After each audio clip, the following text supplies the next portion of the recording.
I'm returning to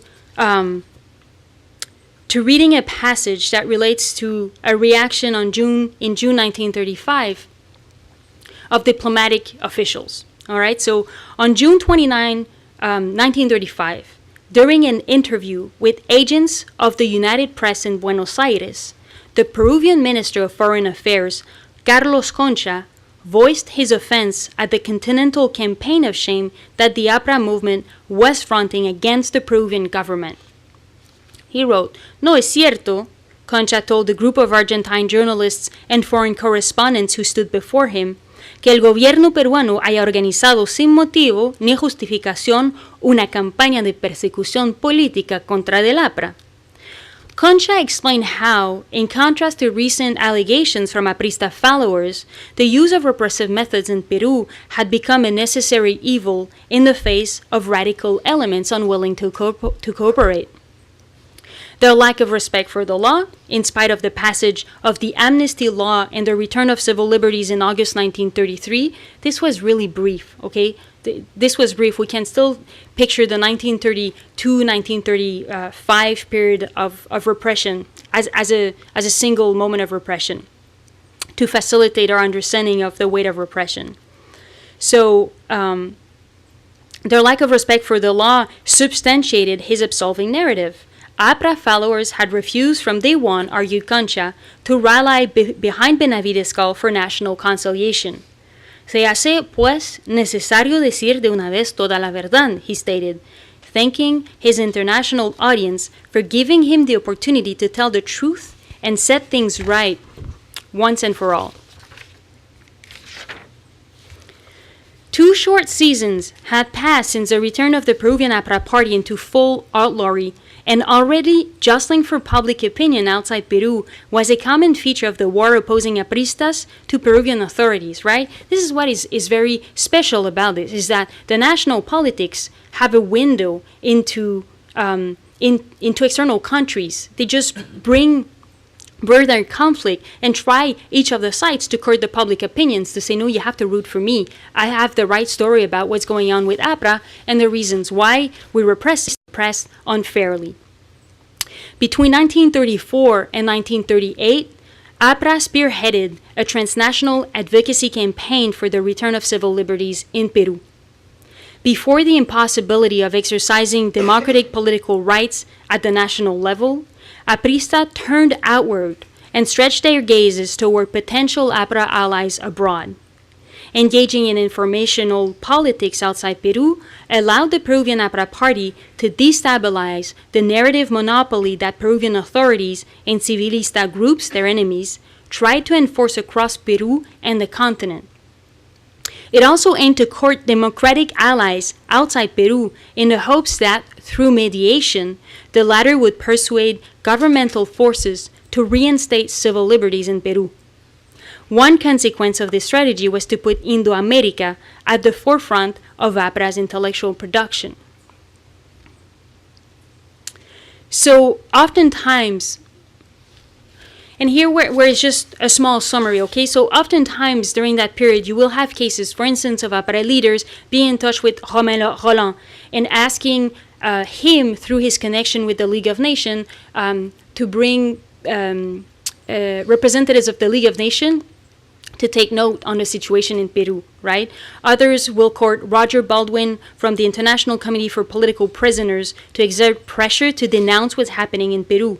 You also have, mostly through the intermediary of Ana Melissa Graves, a lot of Aprista who will court Charles E. Thompson, who was member of the FOR, the Religious Pacifist Organization, and who around 1935, if I'm correct, he passes into the Foreign Policy Association in the United States. So there's all these ways in which, through letters and correspondence, they will try to get in touch with famous, influential allies in North America in order to defend their case in Peru, to have the right to exercise their democratic rights, to play to play the game in national politics. Right? So in other words, in this fight for attracting international public opinion, they needed foreign allies for publicity. They helped attract the attention of this international public opinion onto Apra, and many times through the symbol of Valle de la Torre. Okay, so let me conclude. Let me give you a few points to play with the conclusions.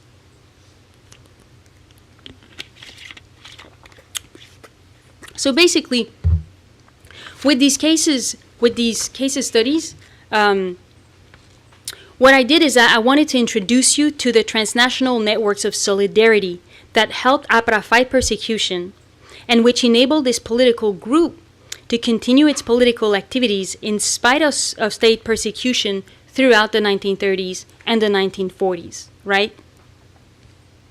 U.S. actors were crucial to this network. They were not the only one, but they played an important role in it. Apra members learned to use the friends they had in North America to help them fight persecution at home and advance their own agenda. From this practice of alliances emerged an Americanist ideology that enabled a acercamiento with North America. These allies thought with and against each other, right? And my contention is that we cannot fully understand the evolution of the Indo-American project, the Aprista anti-imperialist thesis, without granting attention to the ways in which the experience of persecution shaped and limited in some ways their intellectual production, right? So maybe just to finish the conclusion, I wanted to respond a bit to what you had asked by highlighting, so the question as I understand it was close to a question we often have. So how can you legitimize the passage of Apra's ideology from the left side of the political spectrum into the right side and being allies with the United States, which claimed to be its biggest enemy in the 1920s. So I think we can understand this shift around 3 or 4 phenomena. First, you have 1933, right? The good neighbor policy. Roosevelt comes into power, and you can, in Apristas, as well as in many other leftist Latin American movements, they're still very wary of Pan-Americanism. It's not like suddenly they embrace the United States and they say we're going to be allies. They're still very wary, but it does open a door for dialogue and for stopping to be to have radical stances without wanting to compromise. So they start to say, okay, maybe we can dialogue, but let's be careful because Washington is still the imperialist power, right? Then what you have in the 1930s is el crecimiento. The growth, emergencia, the emergence, thank you, emergence of totalitarian regimes and Nazism and fascism in Europe, right? So I think that part of what can explain part of the shift is actually, according to me, is actually the profound anti-imperialist nature of Apra, which a lot of people denied with the shift, but I think that if you look at how important fighting against the imperialism in Apra can explain why the nature of imperialism changed in the 1930s, and they were saying, well, before it was the U.S., and now the biggest imperialist threat returns to be European with those totalitarian regimes.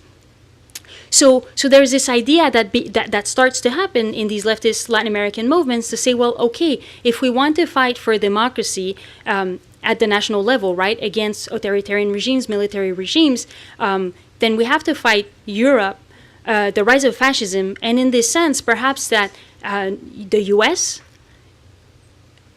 we can possibly think, we don't embrace it altogether, but we can think that it will be a lesser evil to the threat of European imperialism. So you have a change in the nature of what the imperialist threat is at the time, right? So there's a third component, and basically this is what my research does, and what attracts me a lot is to try to conceive the political opportunities that are the political opportunities of intellectual production within the Apra parties. Most of the studies, when we look at the intellectual production of Apra, they don't take into consideration the persecution. They mention, and perhaps for interest in certain case, in case of pragmatism, you will start to have more opening towards North American actors. But there's certainly a fact that you have more intellectual dialogues also between Latin American left and some leftist actors in the United States. And we think with and against each other. So of course there is an influence there in el pensamiento americanista dentro del Apra. Because of the limitations of the political opportunities, what is it that they can do with what they have at hand, given the context, right? And then these are the three big phenomena. Maybe a fourth one that you start to see in the 40s. I haven't done enough research to have a strong argument and to be able to defend it, but you certainly feel that people are getting tired.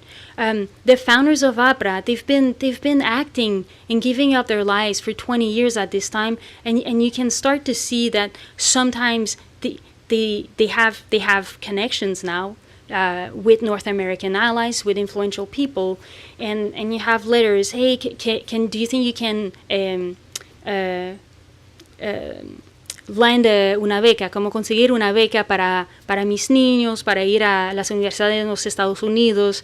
Do you think you can help me get a scholarship so that I can stop being persecuted and just go back to the books and read? So there's a fourth dimension, which is really human, dealing with el cansancio de la organización política, that needs to be explored more.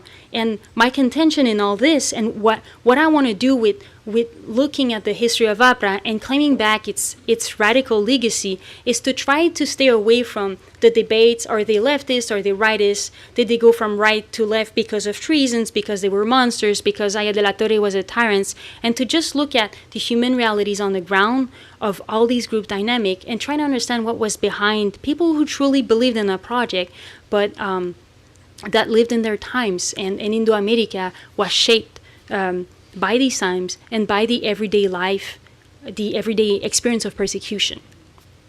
Thank you very much. Yeah.